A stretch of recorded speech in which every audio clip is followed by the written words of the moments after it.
역대상 28장부터 시작되었던 이스라엘의 리더십을 모아놓고 이제 시작되었던 그 다윗의 연설이 지금 29장까지 넘어오면서 계속 진행이 되고 있죠.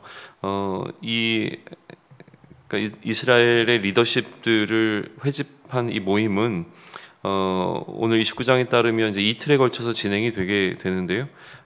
솔로몬의 임지식이 그 안에 이제 포함되면서 이날, 그러니까 이틀에 걸쳐서 있었던 이 날의 모든 이 과정들과 일정들은 마치 하나의 어떤 예식이나 예전과 같은 형태를 띠고 있는 것으로 볼 수가 있습니다.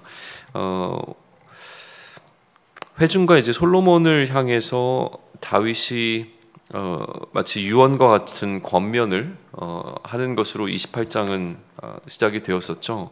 그래서 회중을 향해서 또 솔로몬을 향해서 다윗이 그가 전하고자 하는 이야기를 이제 전달을 했고요. 오늘은 그 회중들을 향한 다윗의 연설이 계속 이제 이어져 갑니다. 이 연설을 통해서 다윗은 우선 솔로몬이 하나님께 선택되었다는 사실을 분명히 하고 있어요. 그러나 일반적인 기준에서 보게 된다면, 그러니까 하나님이 솔로몬을 선택하는 것은 너무나 분명하지만, 그러나 왕이라고 하는 어떤 일반적인 사람들의 기대치라고 하는 사회적 기준에서 보게 되면 솔로몬은 아직 어리고 미숙했죠. 더군다나 지금 이제 핵심적인 이슈는 성전 건축이라고 하는 굉장히 거대한 프로젝트가 이들 앞에 놓여 있는데, 이 큰 공사를 감당할 만한 왕인가라고 하는 그 기준에서 바라보았을 때 솔로몬이 여전히 부족하고 불안했던 것이 분명히 보입니다. 그렇기 때문에 다윗은 우선 성전은 사람을 위한 것이 아니라 하나님을 위한 것이라고 하는 사실을 좀 분명히 하고 있어요. 이것은 아마도 사람을 바라보지 말고 하나님을 바라보라는 의미로 해석이 가능할 겁니다. 성전 건축은 그렇게 성전을 건축하게 되어질 왕인 솔로몬이 지금 어떠한가라고 하는 것 때문에 진행되거나 멈춰지는 것이 아니라 하나님 때문에 반드시 진행되어야 한다는 사실을 1절을 통해서 다윗은 이야기하고 있는 것이죠. 그럼에도 불구하고 다윗은 솔로몬의 이 미숙함을 보완하기 위해서 자신이 최선을 다해서 준비하고 노력했다라고 하는 사실을 이스라엘의 리더십들에게 이제 설득해 나가기 시작을 합니다. 그리고 그가 준비한 것들에 관한 리스트가 이제 2절에 기록이 되어 있는 거죠. 이처럼 다윗이 공식적으로 성전 건축을 위해서 준비한 것 이외에도 다윗은 성전이 세워지는 것을 너무나 사모했기 때문에 사적으로, 개인적으로 자신의 것을 하나님의 이 성전을 위해서 헌물로, 또 헌금으로 바쳤다라고 하는 이야기를 하죠. 그리고 회중들에게 묻습니다. 당신들도 나와 같이 이렇게 성전을 위해서 헌금할 자들이 있는가라고 하는 질문을 던져요. 다윗의 표현에 의하면 5절에 보면 누가 즐거이 손을 채워 여호와께 드리겠느냐라고 하는 질문을 하고 있는 게 바로 그 의미죠. 그러자 이스라엘의 리더들은 이 성전 건축을 위해서 헌금을 하기 시작합니다. 그리고 역대기 기자는 이러한 이 드림이 자원하는 마음에서 비롯되었다라고 하는 사실을 굉장히 여러 번에 걸쳐서 이야기를 하고 있어요. 그러니까 기쁨으로 자원해서 즐겁게 이것들을 행했다라고 하는 이야기를 해주고 있죠. 이어서 이제 다윗의 노래가 등장을 합니다. 다윗은 모든 회중 앞에서 하나님을 향해 이제 노래를 부르게 되어지는데, 이것은 일종의 봉헌성과 같은 역할을 감당을 합니다. 그래서 다윗의 이 모여 있는 회중들이 하나님께 봉헌하고 난 이후에 다윗이 마치 이제 봉헌송이라고 불리는, 혹은 이제 봉헌의 기도의 내용을 담겨져 있는 그 노래를 지금 부르게 되어지는데요. 우선은 하나님께서 영원토록 찬양 받으시길 간구하는 것으로부터 출발해서 모든 것이 다 주께 속하여 있다라고 하는 그 신앙의 고백이 등장을 합니다. 하나님께서 만물의 머리이시기에 모든 것은 하나님께 속해 있다라고 하는 고백을 하죠. 모든 것은 주로 말미암고 또 주의 손에 달려 있다라고 하는 사실을 고백하면서, 그래서 하나님께 감사하고 그래서 하나님의 이름을 찬양한다라고 하는 이야기를 합니다. 왜 그러냐면 도대체 우리가 무엇이 간데 이러한 물질을 하나님께 드릴 수 있었겠는가라고 하는 질문에서부터 출발을 하는 것이죠. 모든 것이 주께로부터 말미암은 것이라고 한다면 우리가 하나님께 드린 것은 결국 하나님께로부터 받은 것을 우리가 드린 것에 불과하다라고 하는 지금 이야기를 하고 있는 겁니다. 아울러서 다윗은 우리의 삶 자체가 나그네와 같이 거류인과 같이 잠시 여기 머물다가 떠나는 것이라고 하는 그 인생을 바라보는 관점을 투영합니다. 그렇기에 우리가 소유하고 있는 모든 것은 잠시 우리가 가지고 있는 임시적인 방편이라고 하는 이야기를 해주고 있는 것이죠. 소유할 것도 없고 모든 것은 다 하나님께부터 왔다라고 하는 이 기본적인 이 세계관 속에서 이들은 자신의 것을 하나님께 다시, 그러니까 하나님으로부터 받은 것을 하나님께 다시 돌려드렸는데, 중요한 것은 마음이라고 하는 것이죠. 물질은 기본적으로 하나님부터 와서 하나님 것이었기 때문에 하나님께 돌려드렸지만 더 중요한 것은 마음이라고 하는 겁니다. 그렇기에 기쁨으로 우리가 이것을 하나님께 정직하게 드렸는가라고 하는 사실이 핵심이 되어져서 17절을 보게 되면 나의 하나님이여 주께서 마음을 감찰하시고 정직을 기뻐하시는 줄 내가 아나이다. 내가 정직한 마음으로 이 모든 것을 즐거이 드렸사오며 이제 내가 또 여기 있는 주의 백성이 주께 자원하여 드리는 것을 보니 심히 기쁘도소이다 라고 하면서 중요한 것은 물질이 드려졌는가의 여부가 아니라 이 물질을 드릴 때 드리는 자의 태도가 어떠했는가라고 하는 부분이라고 하는 것을 이렇게 알려줍니다. 그리고 그 마음을 영원토록 계속 이 백성들이 간직할 수 있기를 기도해요. 그게 18절의 내용이거든요. 우리 조상들 아브라함과 이삭과 이스라엘의 하나님 여호와여 주께서 이것을 주의 백성의 심중에 영원히 두어 그들의 마음 가운데 이것을 영원히 두어 생각하게 하시고 그 마음을 준비하여 주께로 돌아오게 하시오며 라고 얘기하고요.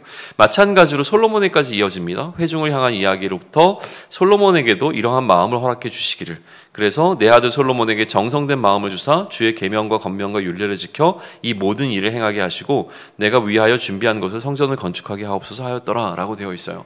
그러니까 핵심은 무엇이냐, 물질이 얼마나 드려졌는가가 중요한 것이 아니라 그 물질을 드리는 이들의 마음이 어떠했는가, 이 마음이 영원토록 그들 가운데 있기를, 또한 솔로몬에게도 동일한 마음이 있어서 그가 이 성전 건축을 온전히 잘 감당해낼 수 있기를 이렇게 간구하는 기도를 노래를 통해서 부르고 있죠. 이렇게 맞춰진 이 봉헌송에 해당하는, 또 봉헌의 기도에 해당하는 이것이 마치고 난 이후에 다윗은 여호와를 송축하라고 온 회중에게 명령하게 되어집니다. 그리고 이러한 명령은 다음날 하나님을 향한 제사드림으로 이어지게 되어지고요. 그리고 연이어서 솔로몬의 즉위식과 사독의 제사장 임직식이 병행해서 진행이 되어집니다. 역대기 기자는 이제 23절로부터 25절까지 해서 앞으로 펼쳐지게 될 솔로몬의 통치에 관한 요약적인 평가를 먼저 우리에게 소개해주고 있고요. 그리고 26절로부터 30절까지는 이 좀 길었던 다윗 단락의 어떤 마무리, 그러니까 맺은 말에 해당하는 부분을 이야기하면서 다윗에 대한 최종적인 결론적인 평가를 내리면서 이 역대상을 마무리 짓고 있습니다. 다윗의 에피소드가 마무리되고 있는 이 지점은 마찬가지로 역대상이 마무리되고 있는 어떤 하나의 결론부에 해당하겠죠. 이곳을 통해서 우리가 보게 되는 것은 무엇이냐면, 기본적으로는 아버지였던 다윗의 어떤 걱정스러운 마음을 우리는 좀 살펴볼 수 있습니다. 아무래도 자신으로부터 이제 모든 것이 그의 아들 솔로몬으로 이양될 때 아버지로서 좀 걱정되는 부분이 많이 있었을 것이고요. 아울러서 왕으로서 그가 고민하고 또 걱정하고 또 우려해야 되는 부분들이 무엇이었는가라고 하는 것이 선명하게 잘 드러나고 있죠. 그래서 그가 마지막까지 그의 자리에서 할 수 있는 최선의 권면을 지금 솔로몬과 또 회중들에게 남기고 있는, 그래서 마치 다윗의 유언과 같은 어떤 시간들이 이 마지막 28장과 29절에서 흘러가고 있습니다. 이 내용들을 살펴보면서 우리가 주목해 볼 수 있는 것은 무엇이냐면, 이 안에 분명한 다윗의 신앙의 고백이 담겨 있다는 거예요. 백성들 앞에서 자신이 이때까지 왕으로서 어떠한 역할을 감당해 왔는가라고 하는 자신이 이루었던 업적에 관한 것을 이야기할 수도 있었던 자리였을 겁니다. 다윗은 자신이 무엇을 했는가를 드러내지만 그럼에도 불구하고 이 모든 것이 하나님의 은혜였다라고 하는 사실을 강조하는 것에 주저하지 않고 있죠. 그래서 하나님께 드려진 이 모든 헌물은 본래 하나님의 것이었다라고 하는 사실을 고백하고 있고요. 또 그러면서 소유권의 개념을 굉장히 강조하죠. 이 정도면 굉장히 훌륭한 왕이라고 사람들에게 평가받을 수 있을 만한 업적을 갖고 있었던 것이 다윗입니다. 처음 등장부터 그랬고 마지막까지도 그랬습니다. 그러나 물러서는 자리에서 이 모든 것이 결국은 하나님의 은혜였다는 사실을 고백할 줄 아는 왕이 다윗이었다라고 하는 것을 오늘 역대기 기자는 우리에게 알려주고 있죠. 그리고 또한 다윗은 이러한 하나님을 향한 분명한 신앙의 고백이 있었던 것과 아울러서 그러한 신앙에 근거해서 그가 마땅히 행할 것들을 행할 줄 아는 솔선하는 왕이었다라고 하는 사실을 보여줌으로 인하여서 다윗이 어떻게 그의 신앙을 통하여서 그의 백성들에게 영향력을 행사하고 있는가라고 하는 것을 오늘 하나의 에피소드를 통해서 보여주는데, 그것은 무엇이냐면 강요된 것이 아니라 그들의 마음을 움직여서 자원하는 마음을 갖도록 하는, 그래서 자신이 먼저 솔선해서 하나님 앞에 자신이 소유한 모든 것을 드림으로 말미암아 자연스럽게 이스라엘의 리더십들도 또 이스라엘 백성들도 하나님께 그러한 마음으로 동일하게 기쁘게 자신의 것을 기꺼이 드릴 수 있는 그 헌신을 이끌어냈다라고 하는 사실을 오늘 보게 되는 것이죠. 그렇기에 이 모든 과정은 그들 마음 가운데 불편함과 부담으로 다가오는 것이 아니라 즐거움과 감사로 인하여서 찬양이 되어지고 있는 것을 보게 됩니다. 그래서 이 모든 것은 국가적 축제가 되어지죠. 모든 백성들이 솔로몬이 왕이 되는 것을 동의하고 또한 성전 건축을 기대하고 소망하는 마음을 드러내는 방식으로 이렇게 모든 것이 아름답게 좀 구성되고 있는 것을 보게 되어집니다. 왕권 이양이라고 하는 것을 우리가 생각해 본다면 이러한 어떤 축제의 분위기는 상당히 이례적인 것이라고 볼 수도 있겠죠. 나름대로 그 안에서 치열한 정치적 또 음모들과 또 권력을 향한 다툼들이 있을 수도 있었을, 또 얼마든지 소위 얘기하면 이제 다윗이 그의 힘을 잃어버릴 만한 그 마지막에 늘 그가 경험하게 되어지는 그 왕권 이양 과정에서 있을 만한 어떤 분들이 등장하지 않고 있다라고 하는 사실을 보여주고 있습니다. 그리고 이러한 축제의 분위기 속에서 솔로몬은 왕에 오르게 되어집니다. 성전을 건축하기 위해서 준비한 다윗이라는 탁월한 왕의 행적은 후대 이스라엘 자손들에게 큰 울림이 되었을 것이고요. 특별히 이제 성전을 재건하고 재건 공동체로 살아가야 되는 이스라엘에게는 이 다윗이 성전을 건축하는 과정 가운데서 그가 품었던 마음이라고 하는 것은 꽤 중요한 메시지로 작용했을 것이 분명합니다. 그리고 오늘을 살아가는 우리들에게도 분명한 의미가 있죠. 특별히 소유에 대한 개념에 대해서 다시 한번 우리가 생각해 볼 여지를 주는데요.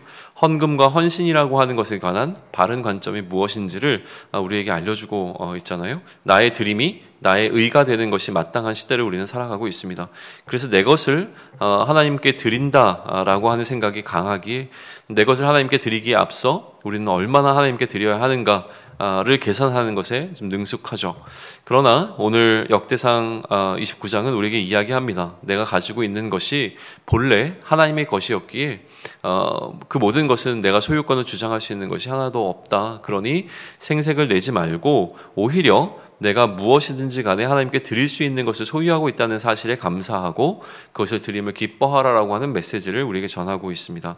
그러나 이해는 되죠. 이렇게 이야기하는 게 이해는 되지만 실제 우리 삶에서 적용되기 가장 어려운 가운데 하나가 바로 우리의 것을 하나님을 위하여 사용하고 또 이웃을 위하여 기꺼이 내어주는 일일 겁니다. 이해되지만 실제로 우리 삶에서 잘 행해지지 않는 이 부분을 다시 한번 역대상 29장이 우리에게 보여줄 때에 포기하지 않고 끊임없이 우리의 좀 뒤틀려 있는 생각을 바로잡아 갈 수 있는 결단함들이 우리에게 있었으면 좋겠고요. 그런 애씀과 노력을 통하여서 언젠가 우리 안에 하나님이 기뻐하시는 모습들이 회복되어지는 은혜가 있기를 소망합니다.